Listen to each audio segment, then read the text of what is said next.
Hello বন্ধুরা, সবাই কেমন আছেন? আশা করি প্রত্যেকে ভালো আছেন। আর কয়েকটা দিন পরে ফেব্রুয়ারি মাস পড়ছে। ফেব্রুয়ারি মাসে এবার রাজ্য সরকারের নতুন বাজেট। এই বাজেটে বিভিন্ন প্রকল্প রয়েছে, যেমন বাংলার বাড়ি প্রকল্পের টাকা 1,20,000 টাকা সেটা বাড়তে পারে কিনা, বাংলার আবাস যোজনার টাকা, লক্ষ্মীর ভাণ্ডার, কৃষক বন্ধু, বার্ধক্য ভাতা, বিধবা ভাতা, প্রতিবন্ধী ভাতা, জয় জোহার পেনশন রয়েছে। এছাড়াও আরও বিভিন্ন রকম প্রকল্প রয়েছে। সেই সব প্রকল্পের টাকা বাড়ার কিন্তু এবার সম্ভাবনা রয়েছে। অর্থাৎ লক্ষ্মীর ভাণ্ডার প্রকল্পের টাকা বাড়ছে, কৃষক বন্ধু প্রকল্পের টাকা বাড়ছে, এরকম বিভিন্ন রকম প্রকল্পের টাকা কিন্তু এবার এই বাজেটে ঘোষণা করছে। ভোটের আগে এই বাজেটে কিন্তু এবার মাননীয় মুখ্যমন্ত্রী মমতা বন্দ্যোপাধ্যায় বড়সড় কিন্তু একটা ঘোষণা করতে চলেছে। আজকের ভিডিওর মাধ্যমে আমরা জেনে নেব যে ডিএ থেকে শুরু করে সমস্ত প্রকল্পের আপডেট, যেসব প্রকল্পগুলো বর্তমানে চলছে জনমুখী প্রকল্প, যেগুলোতে রাজ্য সরকার টাকা দিচ্ছে, সেই সব প্রকল্পে কিন্তু এবার বাজেটে বড়সড় ধামাকা আসতে চলেছে। কারণ এইসব প্রকল্পের টাকা কিন্তু যা পাচ্ছেন তার থেকে আরও বাড়তে চলেছে। যেমন ধরুন লক্ষ্মীর ভাণ্ডার, যেখানে 1,000 টাকা পাচ্ছেন সেখানে 1,500 টাকা পর্যন্ত বেড়ে যাবে। যেখানে 1,500, যারা 1,200 টাকা পাচ্ছেন সেখানে 2,000 টাকা পর্যন্ত বাড়বে, এমনটাই কিন্তু আমরা শুনতে পাচ্ছি। কিন্তু এই বাজেট রয়েছে, এই বাজেটেই কিন্তু এবার ফাইনাল আপনারা পেয়ে যাবেন।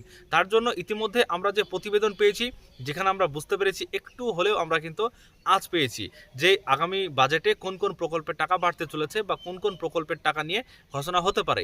আজকের ভিডিওর মাধ্যমে এই বিষয়টি নিয়ে আলোচনা করব, আপনাদেরকে সম্পূর্ণ বিষয় জানাবো প্রথম থেকে শেষ পর্যন্ত। ভিডিওটি দেখবেন প্রথম থেকে শেষ পর্যন্ত। ভিডিও যদি ভালো লাগে লাইক করবেন, চ্যানেলটিকে সাবস্ক্রাইব করবেন, পরবর্তীতে সকল ইনফরমেশন চ্যানেল থেকে সর্বদা আপনার কাছে সবার আগে পাওয়ার জন্য।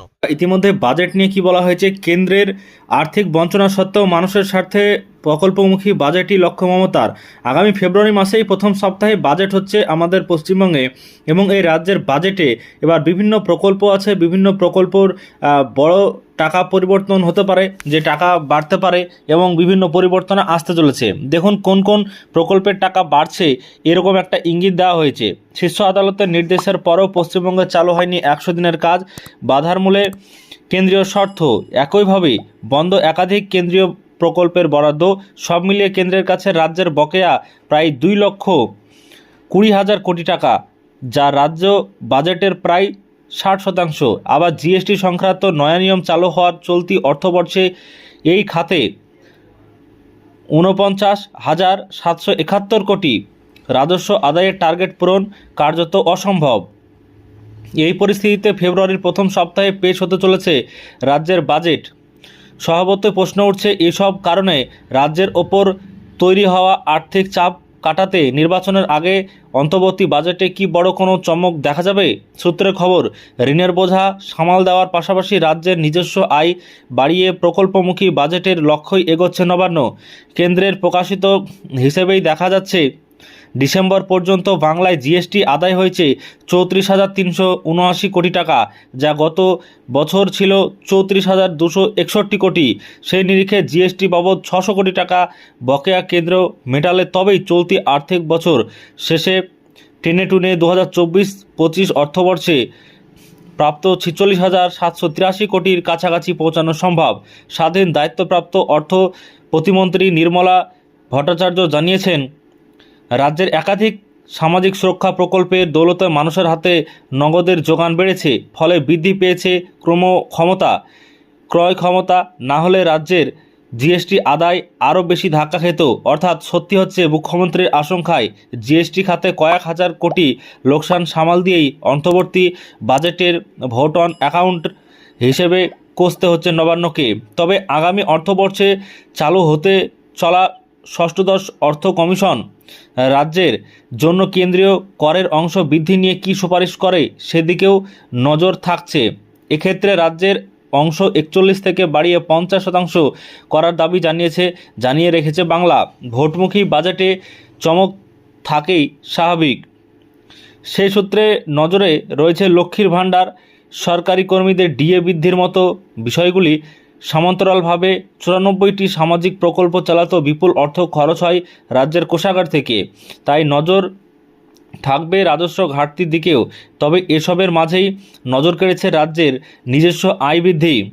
দেখুন তারপরে যে বিষয়গুলো জানানো হয়েছে, যে কোন খাতে কত টাকা এবার বাড়তে চলেছে বা বাড়তে পারে, বলা হয়েছে যা আগামী বছরে আরও বৃদ্ধি করতে তোড়জোড় শুরু করেছে নবান্ন। বিশেষ সূত্রে খবর, গত অর্থবর্ষের এপ্রিল থেকে ডিসেম্বর তুলনায় এবার ডিসেম্বর পর্যন্ত জমি বাড়ি বিক্রি বাবদ রাজস্ব বৃদ্ধি হয়েছে 16%, আদায় হয়েছে 6,900 কোটি টাকা। 2024 থেকে 25 অর্থবর্ষে আবগারি বাবদ আয় ছিল 19,452 কোটি। ডিসেম্বর পর্যন্ত এই খাতে রাজস্ব দাঁড়িয়েছে 15,322 কোটি টাকা, যা গত বছর এই সময় পর্যন্ত ছিল 14,242 কোটি টাকা। ফলে অর্থবর্ষের শেষে অন্তত 21,700 কোটি টাকা পর্যন্ত আবগারি রাজস্ব আদায়ের সম্ভাবনা রয়েছে। একইভাবে রাজ্যের আর্থিক উন্নয়নের ওপর ভর করে বৃদ্ধি হয়েছে বিদ্যুৎ, পেট্রোলিয়াম, কয়লা সহ অন্যান্য পণ্যের শুল্ক বাবদ রাজস্ব। এসব খাতে ডিসেম্বর পর্যন্ত রাজস্ব আদায় হয়েছে প্রায় 14,000 কোটি টাকা।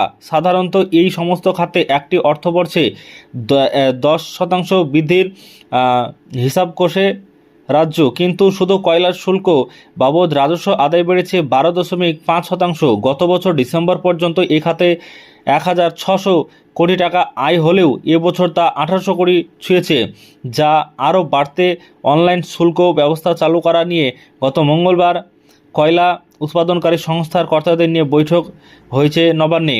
তো দেখুন, ইতিমধ্যেই যে বিষয়গুলো আমরা জানছি সেখানে বলা হয়েছে পরিষ্কারভাবে যে এবার বাজেটে লক্ষ্মীর ভাণ্ডার এবং বাংলার আবাস যোজনা 100 দিনের কাজের টাকা এই সমস্ত বিষয় নিয়েও কিন্তু আলোচনা হবে এবং লক্ষ্মীর ভাণ্ডারের টাকা বাড়বে। এটা কিন্তু আপনারা জানেন যে লক্ষ্মীর ভাণ্ডারের টাকা কিন্তু এবার ভোটের আগেই বাড়িয়ে দেওয়া হবে। এছাড়াও বিভিন্ন প্রকল্প রয়েছে, সেই সব প্রকল্প নিয়েও আলোচনা হবে।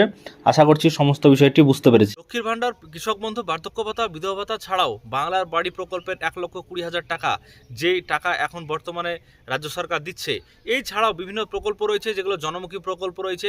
সেই সমস্ত বিষয় নিয়ে আজকের যে আপডেট সেগুলো আপনাদেরকে দিলাম। আগামী বাজেটে কোন প্রকল্পের টাকা বাড়তে পারে, সম্ভাবনা রয়েছে কি, আমরা একটু হলো আজ পেয়েছি রাজ্য সরকারের পক্ষ থেকে যে প্রতিবেদনে জানানো হয়েছিল, সেই বিষয়টি আপনাদের সঙ্গে তুলে ধরলাম।